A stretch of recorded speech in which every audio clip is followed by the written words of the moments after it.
널 보고 있음 음악이 baby 너를 위한 멜로디 yeah 네가 늦으니까 잘 들어봐 play it 날 보고 있음 음악이 baby 너를 위한 멜로디 yeah 네가 늦으니까 잘 들어봐 play it.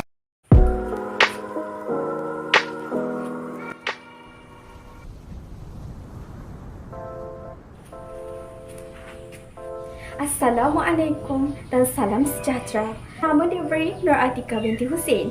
Saya berumur 19 tahun dan merupakan anak kelahiran dari negeri Kelantan.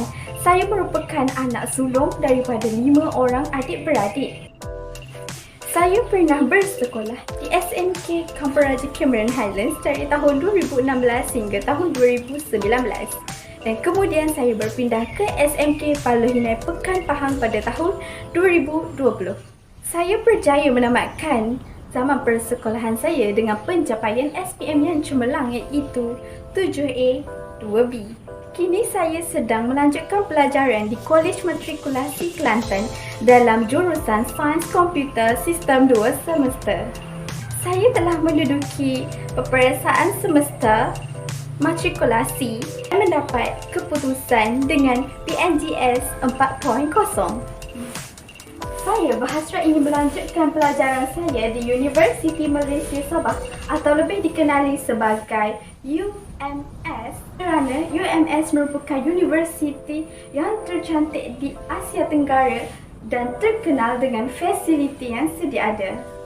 Saya akan melanjutkan pelajaran dalam program Ijazah Sarjana Muda, Psikologi dan Kepujian dalam bidang psikologi kanak-kanak dan keluarga.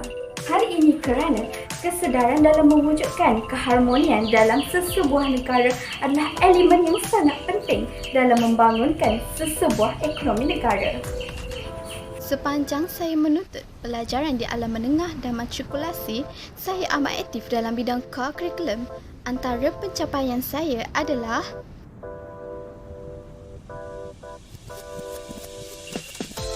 saya berkemahiran dalam menggunakan aplikasi-aplikasi canggih seperti InShot, Adobe Photoshop, Canva dan juga CapCut. saya seorang yang amat berdisiplin, berani dan teliti dalam melaksanakan amanah yang diberi serta bijak mengambil peluang.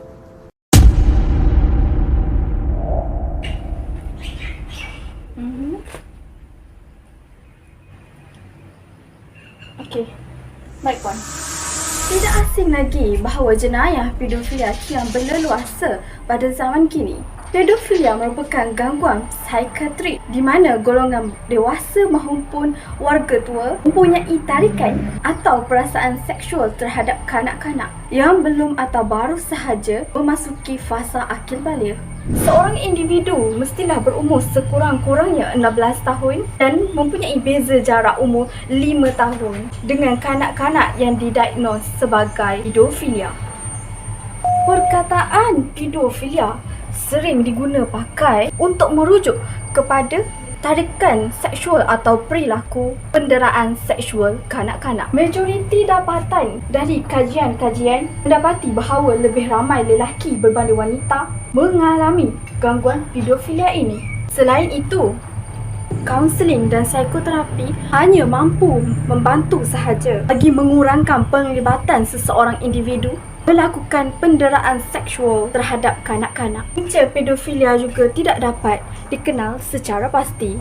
Menurut Liza Rozaini Muhammad Hussein, kini sudah tiba masa bagi setiap rakyat memahami apakah pedofilia, jenis dan perlakuan pemangsa serta kecenderungan seseorang dewasa menyukai kanak-kanak secara berlebihan sehingga mempunyai imajinasi seksual terhadap si kecil. Apa yang membimbangkan peningkatan kes ini semakin ketara, terutamanya di kawasan bandar besar berkepadatan penduduk tinggi, di mana kawasan perumahan atau unit kediaman yang sempit namun berpenghuni ramai. Keadaan ini secara langsung menjadi pendorong jenayah pedofilia yang berkemungkinan pemangsa adalah saudara sendiri. Malah ada kes berlaku melibatkan bapa kandung memenuhi nafsu seksual terhadap anak-anak. Sementara itu, dianggarkan 3 hingga 5 kes pedofilia berlaku dalam sebulan, terutamanya di bandar ketika ini. Namun, kata Liza Rozaini, jumlah statistik dan proses pembuktian kes masih sukar dijalankan kerana kebanyakan keluarga mangsa mengambil pendirian untuk berdiam diri bagi menjaga nama baik keluarga. Senario ini katanya bakal mengundang musibah lebih besar kerana kalangan pemangsa pedofilia cenderung untuk menjadikan kanak-kanak lain sebagai mangsa yang berikutnya dan perlakuan seksual mereka amat sukar dihentikan.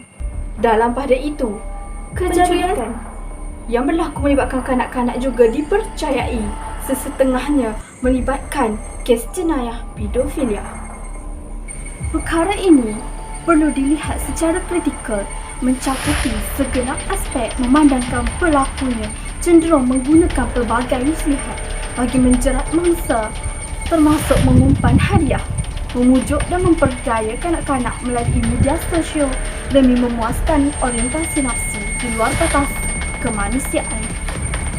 Justru sebagai ibu bapa, antara langkah yang boleh dilakukan untuk melindungi anak-anak daripada menjadi mangsa pedofilia adalah memahami dan menyedari tingkah laku seseorang terhadap kanak-kanak selain memantau aktiviti mereka di rumah maupun laman sosial bagi mengelakkan anak-anak terdedah kepada perhatian pedofilia. Hello, Puan?